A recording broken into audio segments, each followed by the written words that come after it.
Evening campers, it's me, Kieran. I was hiding under the rug all this time, but though I hide sometimes, I was not hiding the fact that I was participating in Middlemarch along, a month-long readathon where we just read Middlemarch in its entirety. And we did it. We did it. Yes. I've documented my entire journey of reading Middlemarch, and if you haven't watched them, I would recommend. A few people have said that they haven't because of spoilers. I would say, based on like the brief summaries I give, there's hardly any spoilers, but I would check them out.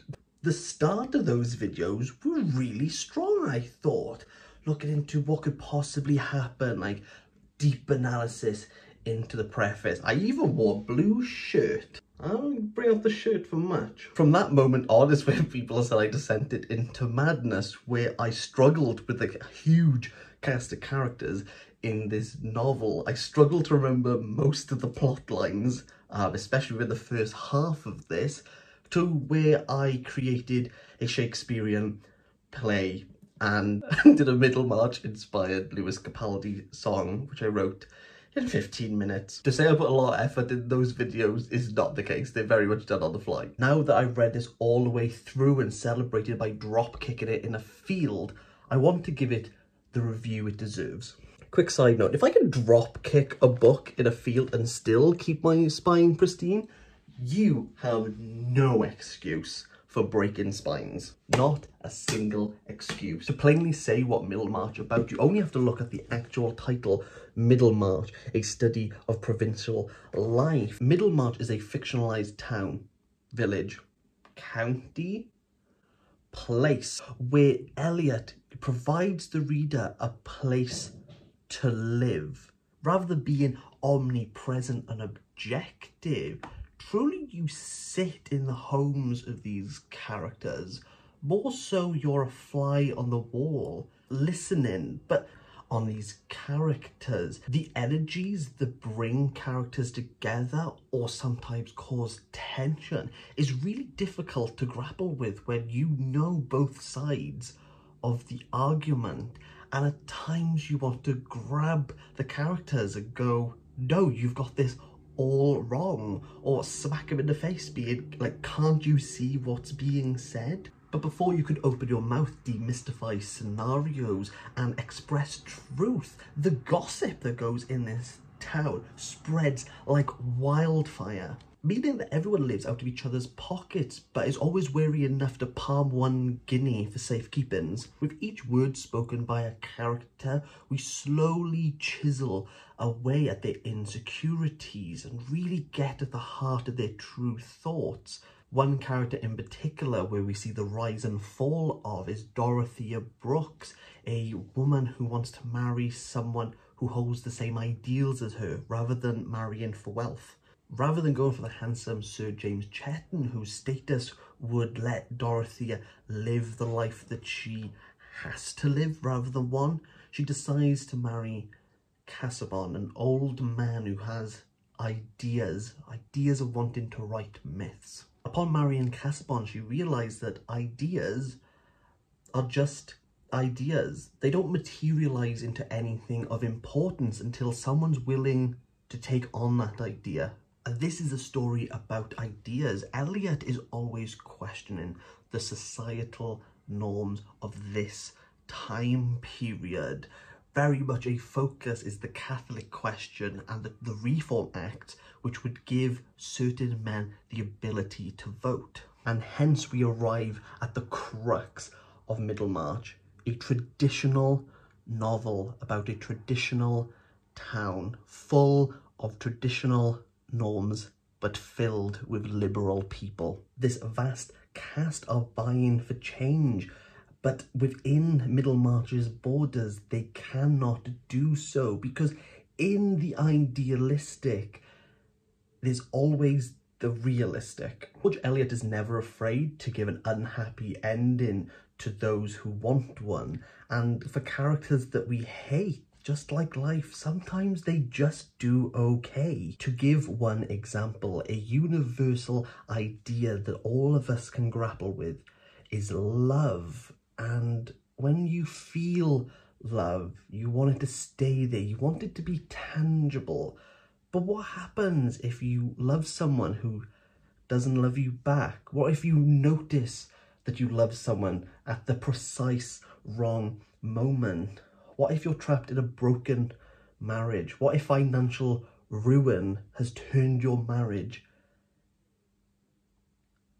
into silence? They are bound to their spouses in marriage, who are bound to their family, who are bound all in Middlemarch. And while Eliot is wielding her pen, they are stuck, chained to what society has told them they should do. We at times profess that chains have the ability to constantly hold us, ground us between each link, yet it only takes a chink in a solitary chain to render it useless. And these characters, they don't so much have the key to the lock. Eliot knows that there's no real easy answer in changing societal norms, yet each character is slowly taking it in turns, sawing away at the steel in hopes that they find a breaking point.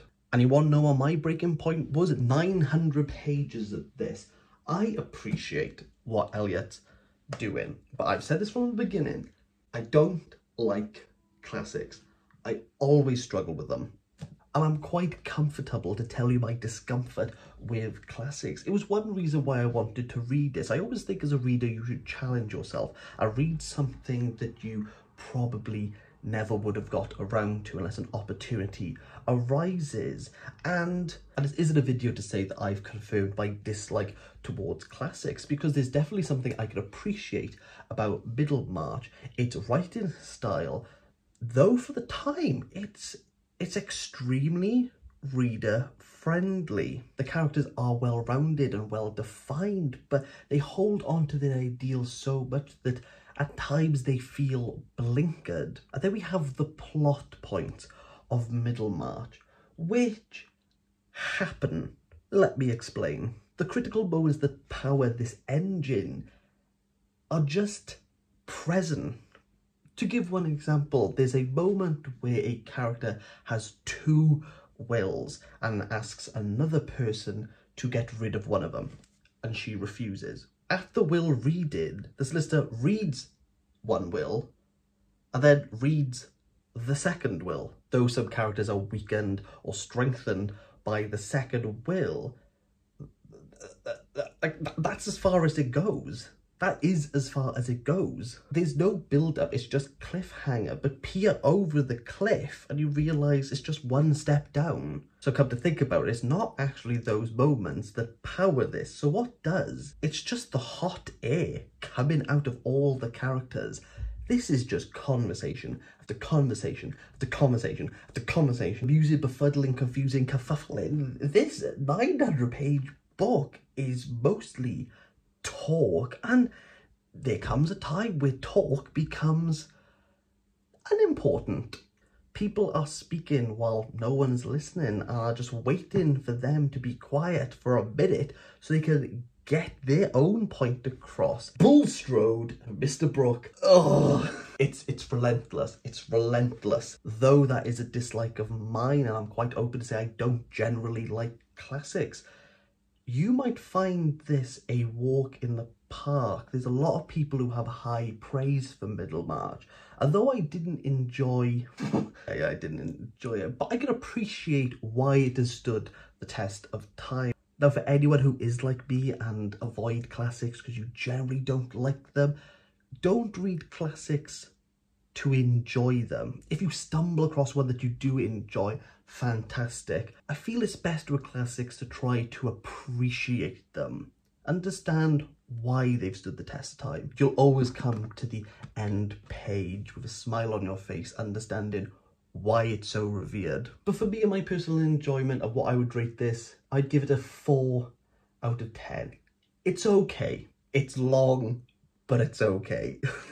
It could be said that I went on a journey with Middlemarch, but the journey never started at page 1. It started before with Leanne Rose, who recommended that I read Middlemarch after reminding me about Claire Fenby's read along. So I am completely indebted to Leanne and Claire for actually giving me the kick up a bum to buy this book. Additionally, everyone who has been in the comments reading along, such as Freshly Read Book, Coiny Reads and Road Reads, thank you so much for putting up who put up with my tedious long-winded rants while I read this.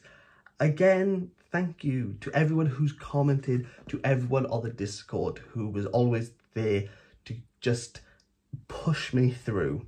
Thank you. I do hope that Claire Fenby does another one of these read-alongs, because I never would have got around to it. My final words, I wholly recommend that you join in a classic read-along. Now, the reason why I've got this review out on this day is that Middlemarch along is being extended to the end of August. Therefore, if you're interested in getting involved, buying a copy and tackling the beast, get yourself a copy, sign into the Discord, check out Claire's videos. You will not regret it. Finished.